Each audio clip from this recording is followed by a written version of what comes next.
Bonjour Monsieur Gazot, et merci d'avoir accepté notre invitation. Vous êtes président du Nîmes Olympique depuis 2002. Vous êtes quelqu'un de très discret et de l'extérieur vous donnez l'impression d'être plus un bon père de famille que dirigeant d'un grand club de foot. Quelle analyse faites-vous des 11 dernières années ? Oui, alors effectivement, bon père de famille, j'ai qu'un enfant, mais j'espère effectivement que je suis un bon père de famille. Bon, je suis un président, c'est pas à moi à juger de mes actions, mais c'est vrai que je suis discret parce que je préfère faire et peut-être ne pas le dire que de le dire et ne pas le faire. Donc il y a eu durant 10 ans, vous l'avez dit, des hauts et des bas. Mais je pense que bon, ces 10 ans, il y a quand même des côtés positifs, même au niveau sportif. Il y a eu une finale de Coupe Gambardella, il y a eu une demi-finale de Coupe de France avec beaucoup de victoires sur des équipes de Ligue 1. Il y a eu de remontées de nationale à Ligue 2. Il y a eu malheureusement une descente en nationale. Donc on ne peut pas sauter au plafond, mais à l'heure actuelle, puisque nous sommes 6e de Ligue 2, Nîmes Olympique est la 26e équipe au niveau national, ce qui est quand même déjà pas si mal.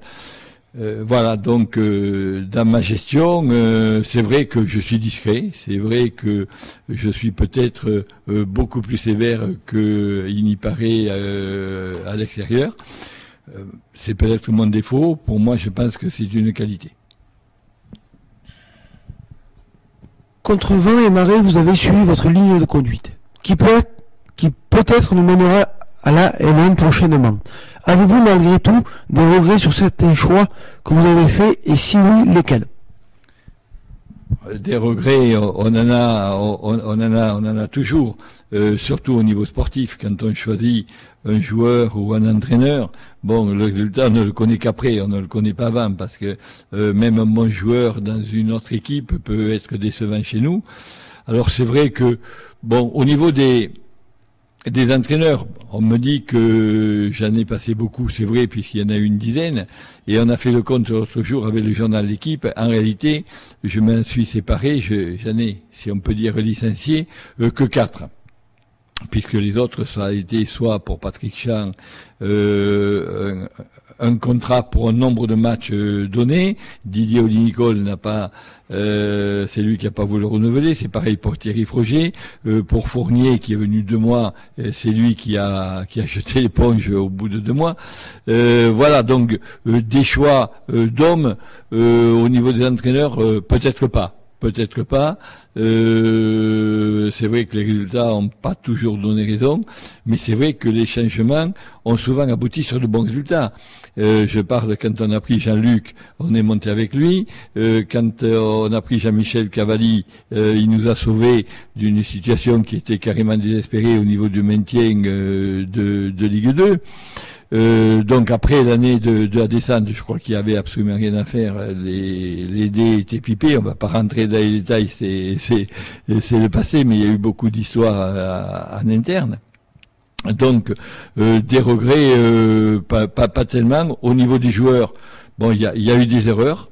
Et c'est peut-être mon regret, c'est de trop avoir délégué au niveau sportif, parce que vous m'avez toujours entendu dire que le sport appartenait aux sportifs et que je donnais toute directive, notamment à l'entraîneur. Et c'est vrai que je m'étais détaché un peu du recrutement quand on a eu un manager général, quand on a eu un truc. C'est vraiment là où j'ai peut-être commis des erreurs de pas imposer comme c'est revenu un peu mes choix. Avec le recul, pensez-vous que M. Goursat était l'homme de la situation en tant que manager général ? Oui, alors là, c'est effectivement, ça me gêne toujours de parler du passé, parce que bon, Monsieur Goursat a fait d'excellentes choses, notamment au niveau administratif. C'était quelqu'un qui était, comment dirais-je, vaillant, qui a passé beaucoup d'heures, qui a bien organisé. Mais d'un autre côté, c'est vrai, et c'est peut-être pas Philippe Goursat seul, c'est la fonction. C'est vrai que la présence d'un intermédiaire important, puisqu'il avait quand même pas mal de responsabilités. Il était non pas directeur sportif, il était manager général. Et c'est vrai que d'avoir quelqu'un entre le président et l'entraîneur, souvent ça a beaucoup posé problème. Et ça a été l'objet de beaucoup d'incompréhension, notamment avec certains entraîneurs et moi-même. Voilà, donc c'est pas tellement l'homme, c'est surtout la fonction. Et là, je pense que cette présence, puisque bon, il n'y a pas a été très mitigée, positive dans certains cas et négative dans d'autres. En 10 ans, vous avez utilisé un grand nombre d'entraîneurs. Et cette année, vous avez engagé Monsieur Victor Svenka. Pensez-vous que c'est grâce aux mauvaises expériences passées que maintenant vous savez reconnaître un entraîneur digne de ce nom? Alors là, pas du tout. Pas du tout. Parce que, je pense pas que je me sois beaucoup trompé dans les entraîneurs. Il y a des entraîneurs qui n'ont pas tellement réussi. Et comme je vous l'ai dit, j'en ai licencié que 4, ce qui est déjà pas mal. Et pour Victor Svenka, c'est un choix personnel. Et qui n'a pas du tout été dicté par des échecs précédents, puisque Victor Svenka, je devais le prendre il y a 4 ans, je crois, quand il est allé à Guingamp. Quand on a pris Fournier, il y avait deux entraîneurs, c'était Svenka et Fournier. Et donc le choix s'est porté pour Fournier parce que effectivement Victor avait choisi Guingamp qui était en Ligue 2 alors que nous étions en National et qui lui proposait un salaire supérieur et j'avais très bien compris son choix d'époque. Donc le choix de Victor Svenka, ça a été un choix délibéré de ma part parce que c'est un entraîneur que je voulais avant et maintenant je peux vous faire une confidence parce qu'on a beaucoup parlé d'entraîneurs. C'est le seul que j'ai reçu au niveau d'entraîneur pour ce recrutement de Victor Svenka. Donc c'est quelqu'un que je voulais, c'est pas par défaut. Une question que tous les supporters se posent. Le départ de M. Froger était-il volontaire? Oui, alors là, c'est là non, mais là, vous savez, c'est pour ça on a beaucoup parlé. Moi, je suis très heureux de vos questions qui ne me gênent pas du tout. Et pour Thierry Froger, il vous le confirmera. Nous avions eu une réunion où il y avait Daniel Rottici, où il y avait mon fils et moi-même, et donc Thierry Froger, pour essayer effectivement de le conserver une année supplémentaire. Cette réunion a duré longtemps et c'était un soir, on a terminé je crois à 21h ou 22h cette réunion et on s'est donné tous les deux la nuit de réflexion surtout pour lui puisque nous lui proposions de rester une année supplémentaire et quand on s'est séparés je pense que c'est qu'on avait levé tous les obstacles et que la réponse le lendemain qui était l'avant-veille du match du déplacement à Auxerre d'ailleurs, elle serait positive. Et Thierry Froger m'a téléphoné c'était 8h le matin, pour me dire qu'elle était négative. Donc ça, moi je confirme que c'est bien lui qui nous a dit non. S'il avait dit oui, ça aurait été l'entraîneur cette saison. Et on n'en a pas su tellement les véritables raisons. On a été un peu tout surpris, même son épouse d'ailleurs, et puisque bon, elle tenait à rester. Et je connais pas. Et bon, à Thierry, on s'est téléphoné depuis, puisqu'on a de bonnes relations. Il est venu s'entraîner à la Bastide quand ils ont joué à Uzès. Et bon, moi j'étais pas là, autrement ça serait vu. Mais un jour, j'y poserai la question pourquoi? Parce que il les a donnés absolument personne, ni à ses adjoints, ni à. Bon, je pense que ce n'est pas du tout contre la direction, puisque je vous dis qu'on a des rapports qui sont encore très très cordiaux. Et bon, je pense que c'est peut-être au niveau de son fonctionnement interne, staff ou peut-être avec joueurs, mais sincèrement j'ignore, mais là ce que je peux vous affirmer, c'est Thierry Froger qui a refusé l'année supplémentaire. Et non pas parce qu'on n'y proposait qu'un an, je le précise. Maintenant que tout va bien, envisagez-vous toujours de mettre vos bureaux à la Bastide? Oui, alors les bureaux, effectivement, on devait mettre le siège social à Bastide parce qu'on avait trouvé qu'un fonctionnement commun qui réunit un lieu commun au niveau administratif comme au niveau sportif entre l'association et la partie professionnelle était une bonne chose. Donc on ne l'a pas fait pour deux raisons. La première, c'est qu'on nous a refusé le permis de construire du bâtiment du siège social, parce que le terrain était inondable. On a eu beaucoup de mal à l'avoir au niveau des vestiaires, parce que je voyais mal qu'on nous refuse des vestiaires pour des terrains d'entraînement. Mais on nous a refusé le terrain, le permis de construire. Ce qui, à mon avis, est, comment dirais-je, est une erreur, parce qu'on n'a jamais vu beaucoup d'eau à Bastide, on en a vu un peu, mais sur l'élevage de bâtiments. Donc ça n'a plus été d'actualité au niveau financier, déjà. Parce que la descente nationale nous a coûté beaucoup d'argent, et la situation financière actuelle du club ne le permet pas. Mais je suis persuadé que si un jour on a les moyens, et surtout si on venait à monter cette année ou une année ultérieure, moi je pense que c'est une bonne chose d'avoir tout regroupé sur le même site. Où en est-on de la section féminine?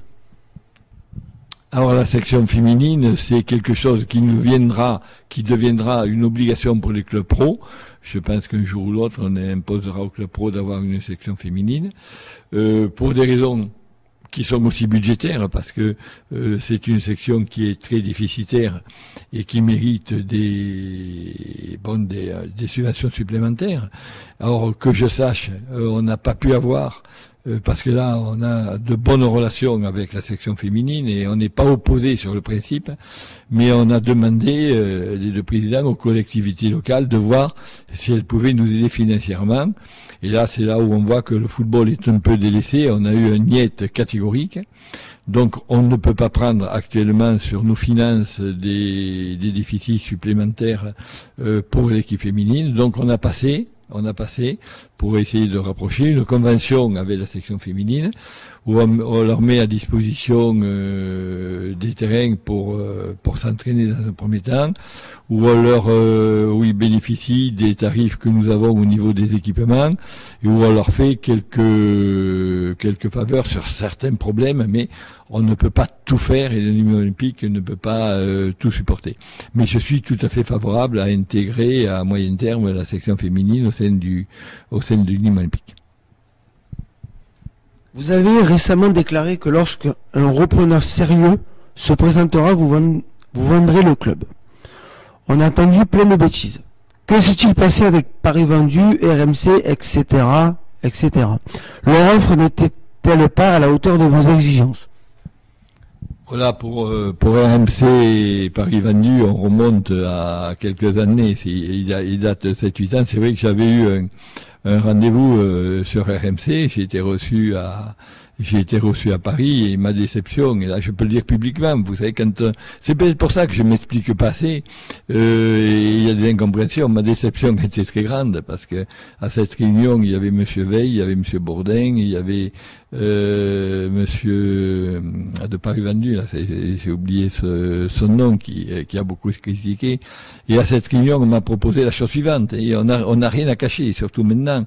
C'est-à-dire que je dis bien, 70% du capital au club et que j'en garde 40%, c'est-à-dire ces messieurs ne mettaient pas un centime dans la reprise du club, et ils promettaient de faire rentrer 1 million de sponsoring, je dis bien de sponsoring au club. Donc ça m'a paru un peu vexatoire que premièrement on veuille 70% d'actions sans donner quelque chose, puis de faire entrer du sponsoring, il n'y avait pas de garantie, puis ça ne pérennisait pas le club, parce que ce n'était pas dit si on faisait rentrer sur un an ou chaque année cette somme-là. Donc c'était, à mon avis, faire payer le club par des partenaires, et ça ne garantissait pas la pérennité du club. Pour la seconde chose, et ça je peux vous dire que c'était réel, l'année dernière on on a parlé de trouver quelqu'un qui pouvait mettre 2 millions dans le capital pour une augmentation de capital, c'est-à-dire pas une vente. C'est 2 millions qui allaient au club, qui allaient pas aux actionnaires, on est bien d'accord, et qui aurait une promesse de vente pour comment dirais-je, dans un délai respectable, parce que le but effectivement c'était de céder. Et ces personnes-là ne voulaient pas justement prendre le club immédiatement. Ils me demandaient même de rester en place 3 ans, ce qui me paraissait un peu long, tout en ayant la possibilité d'acquérir le club. C'était un partenaire qui était super intéressant parce qu'il allait au-delà des 2 millions. Il investissait pratiquement 6 millions d'euros. Très intéressant. Et là, j'ai apporté dernièrement la preuve à un média qui m'a dit de ne pas le dévoiler, mais pour bien montrer que c'était réel. Donc la personne, il y a des gens extérieurs au club qui savent qui m'avait mis en rapport avec ces gens-là, et c'était une personne très sérieuse que je connaissais et que la personne à qui je l'ai dit connaissait également. Et là, on s'est fait rouler dans la farine, puisque on m'a toujours dit, c'était prévu pour le 1er juillet, puis après on m'a toujours dit que c'était en retard. On avait mis un ultimatum au 31 octobre, on m'a dit mais il n'y a pas de problème, ce sera peut-être pas le 31 octobre, il y aura peut-être quelques jours de retard, donc on l'a accepté parce que c'était super intéressant. Donc maintenant, je n'ai plus relancé, je n'ai plus aucune nouvelle, donc je considère que c'est tombé à l'eau. Mais par contre, la possibilité de céder le club est toujours réelle. Donc on a arrêté, on n'a pas repris si vous voulez, puisque là, ça fait 2 ou 3 mois que vraiment on considère que ce n'était pas valable. Et si on a été aussi patient, c'était que c'était super intéressant pour le club, puisqu'en plus il y avait des engagements de versement d'argent dans les années futures. C'était peut-être trop beau pour être vrai, mais je peux vous dire qu'on avait quand même des garanties. Et donc c'est de repartir à la pêche, si je puis dire, pour retrouver, et ça on va le faire dès le mois d'avril, pour retrouver un partenaire qui pourrait rentrer dans un premier temps, parce que ça nous paraît important de céder dans l'intérêt du club, de le céder partiellement dans un premier temps, pour voir justement la pertinence des gens, pour pas mettre le club comme on l'a déjà vu dans des mains inconnues et qui pourraient mettre à mal notre travail depuis 10 ans, parce que je pense que quand même le club est en meilleure situation que quand on l'avait pris, et que ce soit au niveau sportif ou financier. Et là, donc, on va repartir sur le même principe de cela. Et si on trouve même quelqu'un qui voudrait l'acheter immédiatement, pourquoi pas si on apportait les garanties, c'est toujours d'actualité. Mais alors là, je vous remercie de me donner la parole parce qu'on entend beaucoup dire, mais je n'ai pas une personne. Et s'il y en a une qui m'entend et qui dit le contraire, qui me dit, je n'ai pas une personne qui m'a proposé de faire un chèque pour entrer au niveau olympique. Nous connaissons les actions que vous menez en faveur de nombreuses associations. Laquelle retient plus particulièrement votre attention en ce moment? Oh, il y en a deux. Il y en a deux. L'action la plus importante qui me paraît effectivement, c'est de lutter contre le racisme. C'est qu'une action, parce que on l'a pas dit, mais c'est vrai qu'il y a quelques mois, il y a 2 ou 3 ans, on m'a décerné le Lycra d'or, qui est comme quoi on avait lutté, parce que là on avait eu des problèmes, vous savez, avec des spectateurs, mais aussi avec des joueurs de Nîmes Olympique qui avaient été incriminés. Et je pense que là, peut-être même, j'ai pas pris, effectivement, on communique pas, mais c'est pas mon genre, il faut pas m'en vouloir, parce que moi, je trouve trop et je veux pas critiquer mes collègues, mais il y en a trop qui se mettent en avant, et puis, où l'efficacité y est pas. Mais c'est quand même quelque chose qui, à mes yeux, est important, parce que le football, doit réunir. doit réunir. Et ma deuxième action, elle est justement où on délivre, et ça on le dit pas toujours, beaucoup de places gratuites pour des jeunes de quartiers défavorisés, pour des chômeurs, pour des jeunes qui ne pourraient pas venir au match. Et à chaque match, on a 200 à 300 invitations qui sont données à cela. Et il va y avoir, c'était prévu le vendredi, alors je sais pas, puisque c'est une action nationale, comme le match du Havre, qui est reporté au lundi, une action un peu dans ce style-là, où, comme on dirait, il y a eu une manifestation. C'était avec le Secours populaire, donc je sais pas si ça va se faire comme le match est décalé ou pas. Mais c'est vrai qu'on mène beaucoup d'actions, mais ce sont les deux prioritaires. Parce que je pense, et je le vois au niveau des joueurs, je peux vous dire que dans un groupe, quelle que soit la couleur de la peau ou la langue, ça marche très bien. Et le football doit être, en dehors de pousser un ballon sur un terrain, doit être quelque chose de social et qui doit unir et non pas séparer. Ça n'a pas toujours été le cas olympique et ça a été mon plus grand regret. Le maintien est assuré. La LE est à quelques points si on monte à tous les moyens financiers pour engager des pointures, mais également pour conserver nos meilleurs joueurs. Oui, alors le problème de la Ligue 1, on a entendu dire que bon, effectivement, on n'était pas tellement chaud pour une accession à Ligue 1 et qu'il fallait annoncer effectivement notre volonté de monter à Ligue 1 pour que tout le monde revienne au stade et que on puisse monter à Ligue 1. Ça n'a pas du tout été, effectivement, que ce soit au niveau des joueurs, au niveau du staff et au niveau de la direction, l'action engagée. Et je peux vous dire qu'en Guingamp, c'est exactement la même. Je ne sais pas si vous avez entendu sur une émission du lundi ce qu'avait dit le journaliste de Guingamp. C'était là le plus possible.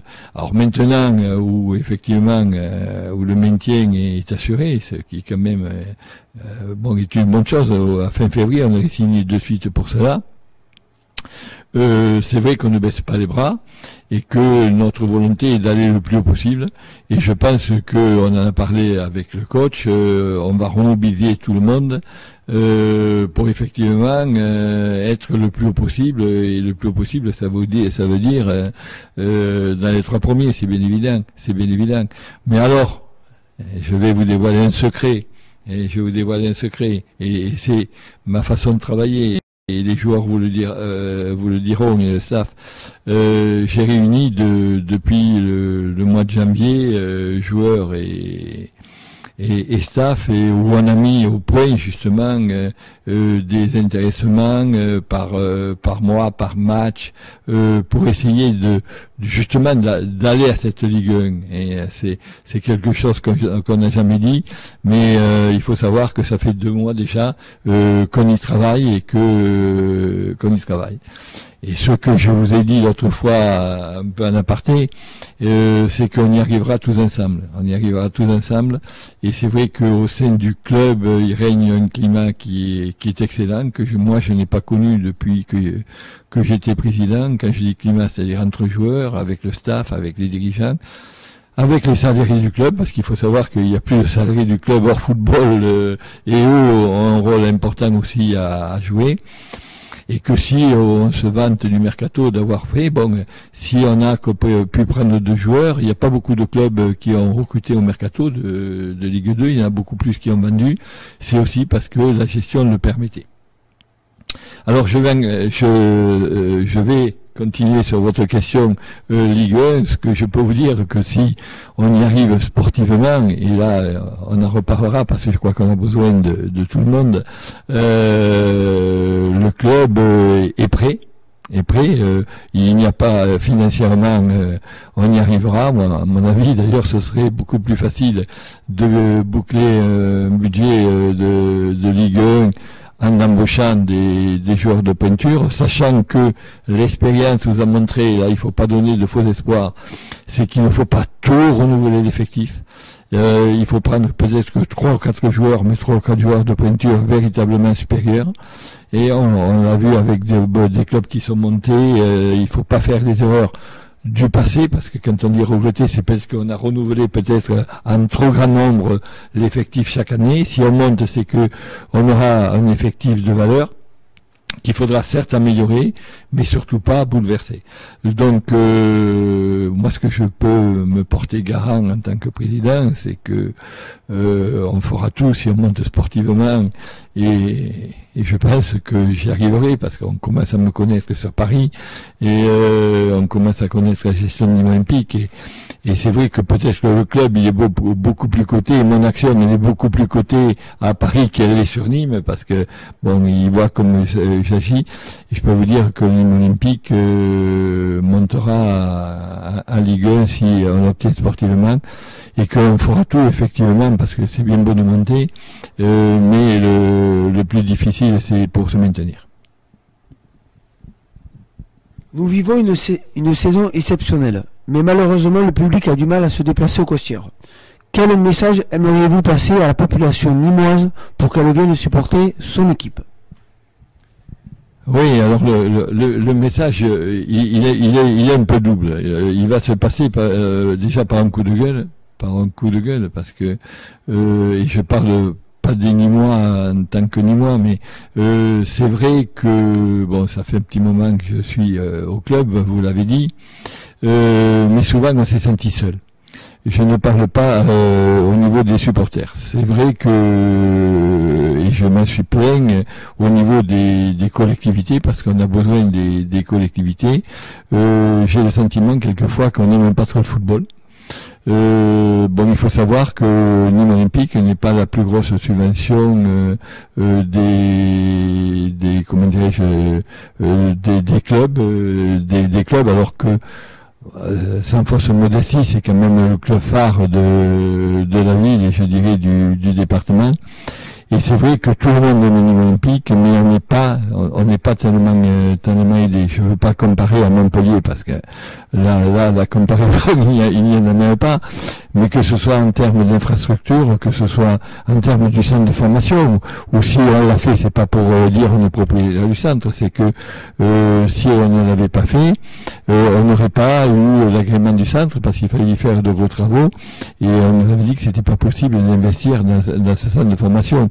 Donc c'est un coût pour le club, c'est un coût qui a été supporté par le club et par les actionnaires. Et là, moi, je regrette, et j'espère que si on monte en Ligue 1, parce qu'il y aura quand même des aménagements à faire, tout le monde suivra, parce qu'on ne peut pas tout faire. Au niveau des supporters et de la présence au stade, c'est un peu la grosse déception. C'est un peu la grosse exception. Vous avez vu, on a fait des opérations, on a même mis à un moment des tribunes à 2 euros. On a vendu, je crois, 29 places à 2 euros. Donc, bon, ça prouve que ce n'est pas que l'argent. Bon, on a essayé de toucher un peu de monde, et c'est vrai que c'est un peu incompréhensible, parce que on a un bon classement. On voit quand même du bon football. Donc on a une opération qui est menée pour le match contre Tours à demi-tarif, qui touche à absolument tout le monde, qui donne des places 4 euros, 7,50 €, 10 €. Je pense que c'est abordable. Et si quelqu'un venait me voir en disant excusez-moi, je peux pas mettre ça, eh bien je serai le premier à lui donner une invitation. Donc je pense pas que ce soit là. Comme je vous disais, on fait des actions au niveau de chômeurs, au niveau de gens défavorisés. Donc je pense pas que ce soit ça. Et c'est quelque chose qui est incompréhensible et qui est, si on veut arriver à Ligue 1, c'est pour ça que je rallie un peu les deux. À Nîmes, on veut beaucoup de choses, mais souvent on ne veut pas payer. Et on le voit par la demande d'invitation. Bon, or, comme je dis aux joueurs, quand ils me demandent trop d'invitations, et si je donne que des invitations, eh bien à la fin du mois, je ne pourrai pas vous payer. Et il faut bien. Donc, on essaie de trouver le juste milieu, et on ne peut pas faire tout gratuit et avoir une bonne équipe. Et c'est du sport professionnel. Donc, on essaie de faire la meilleure façon. On n'avait pas baissé les places quand on est descendu en national. On ne les a pas augmentées quand on est remonté en Ligue 2. Donc je pense pas que ce soit qu'une affaire financière. Alors il y a la crise, il y a les horaires effectivement de début de saison. qui ont faussé notamment au niveau des abonnements. Là, on va essayer de voir si on avait un bon résultat pour Tours, si on peut pas faire un package pour les 5 matchs qui restent, pour que il y ait un match de gratuit, si on peut dire. Mais c'est vrai que c'est un peu triste, et là, pour en parler, non pas au niveau financier, parce qu'effectivement on est en deçà de nos prévisions, mais pour en parler avec les joueurs, et vous avez dû en parler, c'est une déception pour eux aussi. Parce que vous savez, ce sont un peu des hommes de spectacle, ils aiment qu'il y ait du monde, ils aiment être encouragés, et notamment dans les moments difficiles, et l'accession de Ligue 1, elle passe par là. Et il nous reste 6 matchs à domicile, 7 matchs avec celui-là, il nous reste 7 matchs, et c'est, comment dirais-je, ça va être des matchs de coupe, et ça va être des matchs de coupe. Et les Nîmois qui veulent Nîmes Olympique, qui veulent voir Nîmes Olympique à 1, il faut qu'ils viennent au stade, Je peux vous dire, et c'est pas le trésorier, le financier qui parle, c'est au niveau des joueurs. Vous n'avez pas eu des interviews où les joueurs n'ont pas ressenti et ne l'ont pas exprimé. Donc moi, ce que je demande, c'est qu'il y ait du monde, dès contre-tour, on a fait ça, et j'avoue que j'ai la crainte que même cette opération, même ces résultats, c'est pas parce qu'on a perdu à Guingamp qu'on est éliminé de la course, mais il faut que les gens se mobilisent et viennent au stade. C'est le 12e homme, et ce 12e homme, c'est quelque chose qui est véritablement essentiel pour tout le monde. Est-ce que les rapports avec la ville de Nîmes sont toujours aussi tendus? Oui, ils sont pas les rapports sont pas tendus avec la ville de Nîmes, parce que ce sont des gens que je connais bien, que je tutoie, et qui me disent tous aimer le football.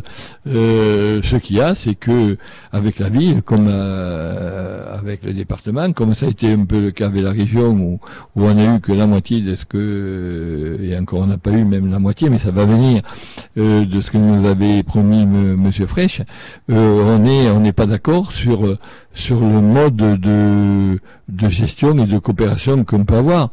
C'est financier, c'est structurel au niveau de l'entretien du stade. Donc c'est vrai que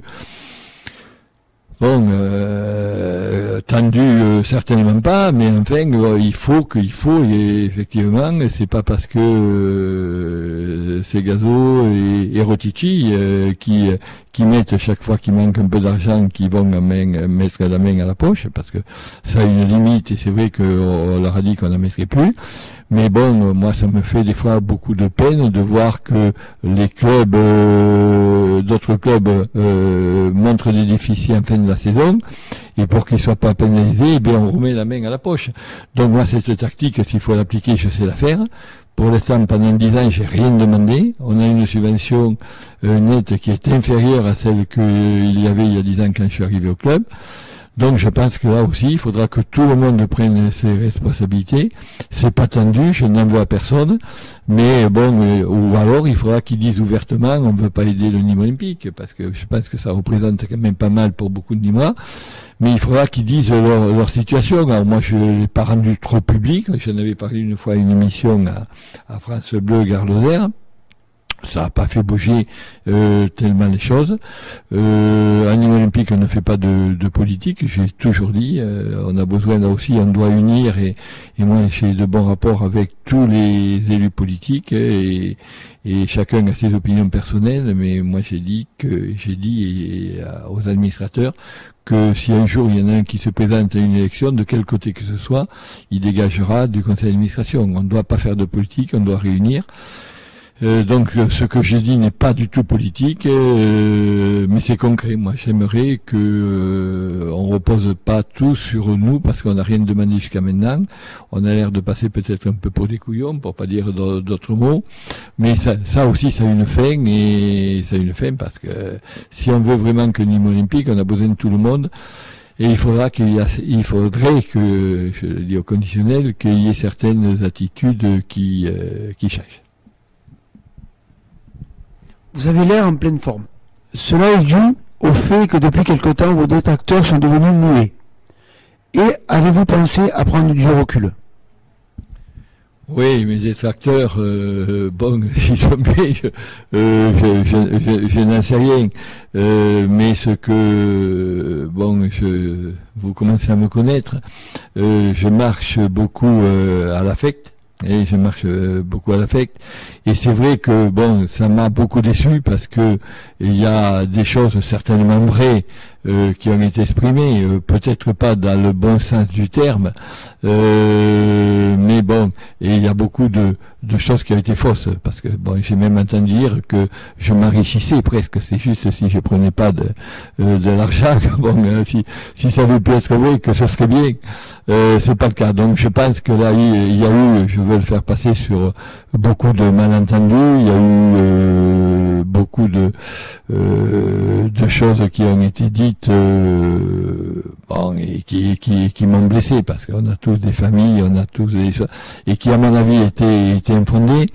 Bon, moi je suis pas du tout rancunier, ça c'est tu, je veux avoir de bons rapports avec tout le monde, je veux que tous ceux qui peuvent aider le club, je dis pas aider le président, aider le club, soit derrière le club, et puis le passé on n'en parle plus, mais ça m'a beaucoup vexé. Et vous savez que bon, quand on voit qu'on est mis en examen pour de la pelouse, qu'on a financé parce que peut-être ceux qui devaient le financer ne l'ont pas fait, et qu'on est embêté pour ça, je me suis souvent posé la question: qu'est-ce que je faisais là?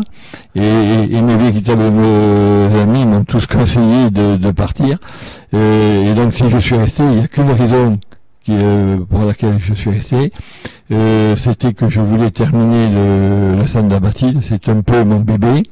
Et je pense que ça aurait été en difficulté, et vu les subventions qui sont pas rentrées, je pense qu'on n'aurait pas pu le terminer, donc on n'aurait pas pu conserver l'agrément. Maintenant le centre est terminé, et c'est vrai que je n'hésiterai pas à partir si on se sent un peu trop seul, ou un peu trop critiqué, ou un peu trop condamné pour des faits, et que bon, c'est pas à moi à le dire, mais bon, ça me paraît quand même un peu bizarre, ceux qui me connaissent, me reconnaissent une qualité, c'est une qualité de gestion et d'honnêteté. Je suis pas à Nîmes depuis quelques années, il y a 40 ans que j'y suis. Et si j'ai au moins de qualité, c'est celle-là, c'est l'honnêteté et la gestion. Et c'est vrai que quand je suis critiqué sur ces choses-là, ça me touche particulièrement. Et bon, mais c'est vrai que j'ai vraiment pensé à abandonner. Il n'y aurait pas eu le centre de la Bastide, j'aurais laissé le club à mon grand regret, mais j'aurais dit, écoutez, j'ai mieux à faire ailleurs, et excusez-moi. Bon, c'est pas le cas, c'est pas parce que ça s'est tué, mais c'est vrai que bon, la succession, elle va arriver, mais il faut trouver quelqu'un, et je n'ai eu vraiment personne, à part ces gens-là avec qui on était tombés d'accord qui sont pas venus, donc on va repartir à la pêche. Et si quelqu'un connaît des gens effectivement qui veulent venir, qui me les amène. Pour finir, si un petit génie vous demandait de formuler 3 vœux dans n'importe quel domaine, quels seraient ces vœux? Ah ben le premier, c'est les vœux que j'ai donnés à tout le monde, et que je dis chaque année, c'est la santé.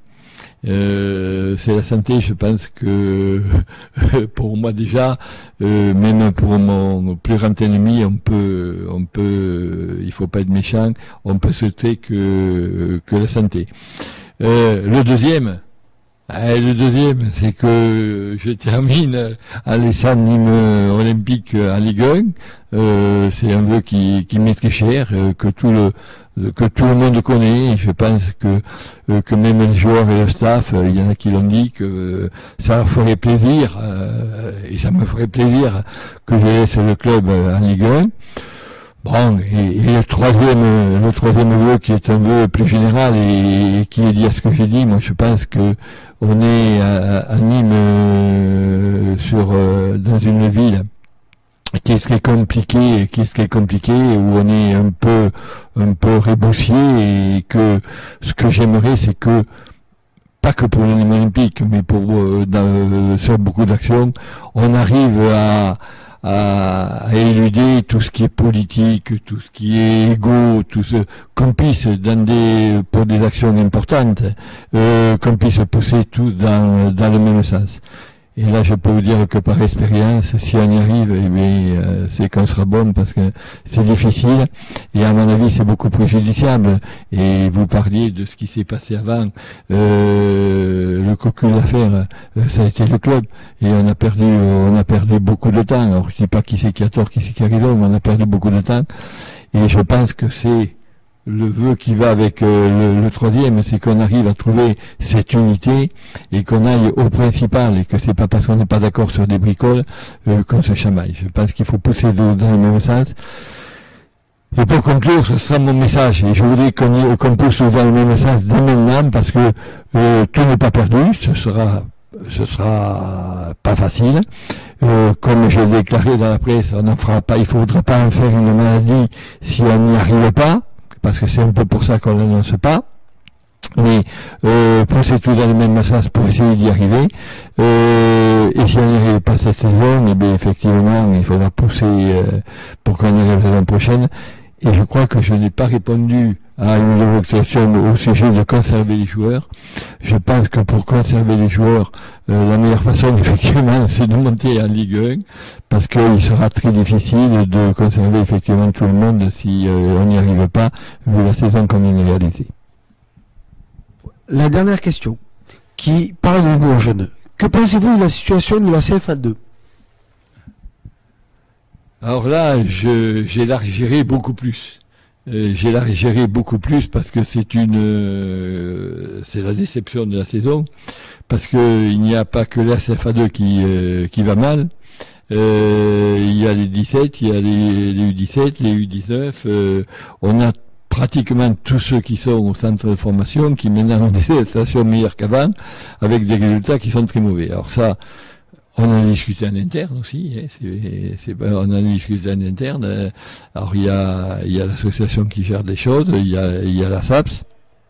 Donc moi je me suis occupé que les joueurs pros qui dépendent de moi-même, quand ils descendent, jouent le jeu. Bon, apparemment c'est ce qu'on m'a dit que c'était le cas, mais c'est vrai que c'est très préoccupant parce que si la CFA2 devait descendre en DH, même si nous restions en Ligue 2, c'est quand même préjudiciable au niveau des équipes, au niveau des joueurs qu'il faut faire revenir et tout. Puis au niveau des U19, c'est l'équipe type c'est l'équipe phare plutôt de notre centre de formation. Donc là voilà, là aussi, on n'est pas resté inactif. J'ai eu des réunions avec les responsables du centre de formation, en leur demandant que je demandais le maintien de ces trois équipes. Donc c'est un peu mal barré.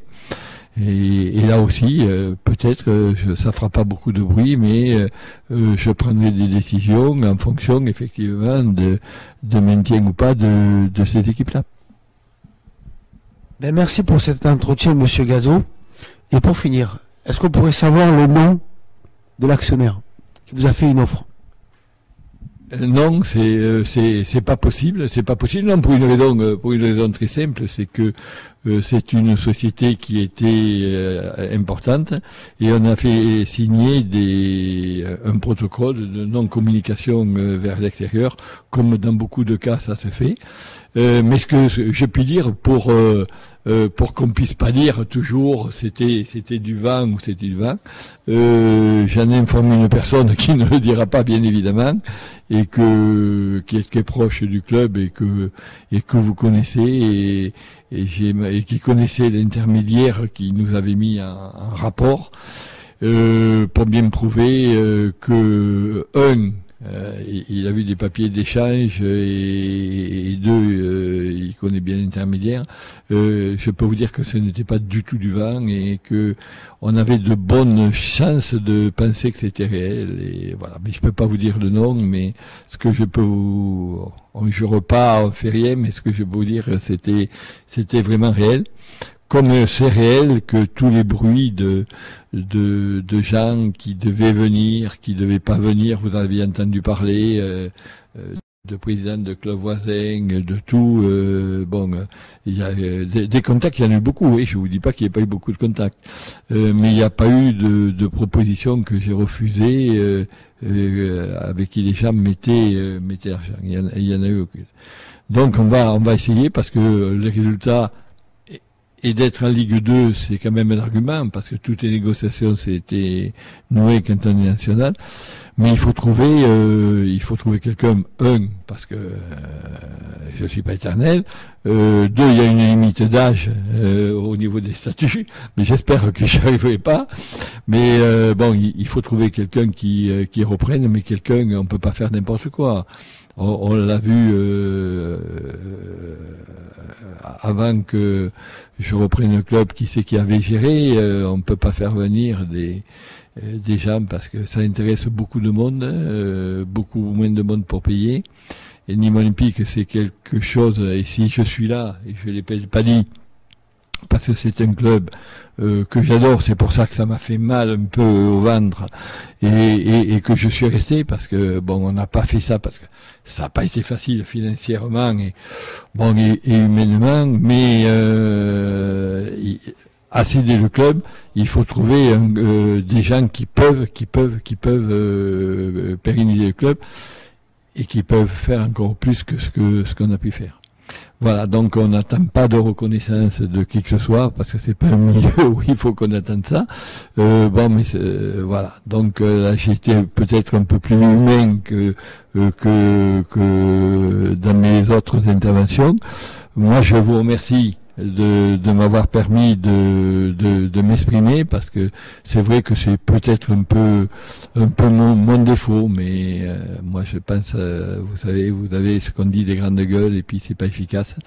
C'est pas parce qu'on ne dit rien qu'on l'est aussi, mais je pense qu'on a fait ce qu'on pensait être bon pour le club, et je continuerai de cette manière. Mais bon, et là je rebondis sur ça, et on a encore notre chance, et je compte un peu sur vous, et je sais que vous le faites, pour mobiliser les Nîmois, les amoureux du club, à venir au stade, parce que leur présence est importante, surtout au niveau des joueurs.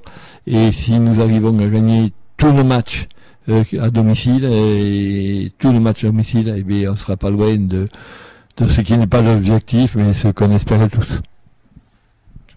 Eh ben, merci pour cet entretien, Monsieur Gazot. Voilà. Merci à vous, et bon vent à Nîmes Olympique. Eh ben.